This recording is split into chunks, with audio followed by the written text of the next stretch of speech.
Jojo Rabbit is a new film from writer and director Taika Waititi, who made What We Do in the Shadows, The Hunt for the Wilder People, and, more recently, Thor Ragnarok, based off the novel Caging Skies by Christine Lunens. It is the story of a German child in World War II who aspires to be a Nazi but has his whole point of view rocked when he finds out his mother is hiding a Jewish girl in their house. And it's a comedy. And it's one of my favorite movies of the year so far.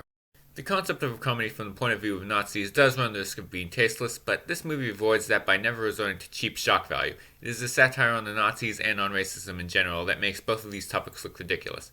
And the style for most of it looks like what would happen if Wes Anderson made a movie about Nazi Germany. The portrayal of the Nazis, for the most part, is not particularly disturbing, and while it is very obviously condemning them, it's all played for laughs.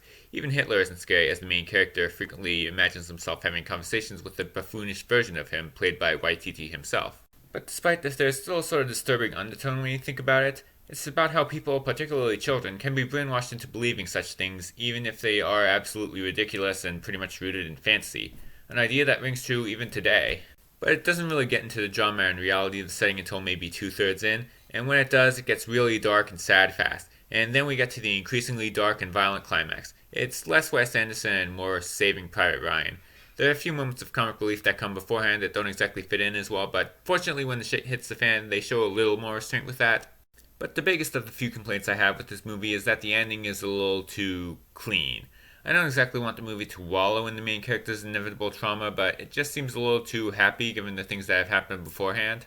I know this is supposed to be a somewhat lighthearted movie, but it was willing to be serious in many of the darker scenes, so it just seems kind of a cheat that the ending is portrayed as happily as it is, particularly so soon after the events of the plot. But overall, it's a very funny but also very moving experience. It's far from the most provocative or disturbing portrait of Nazi Germany you'll ever see.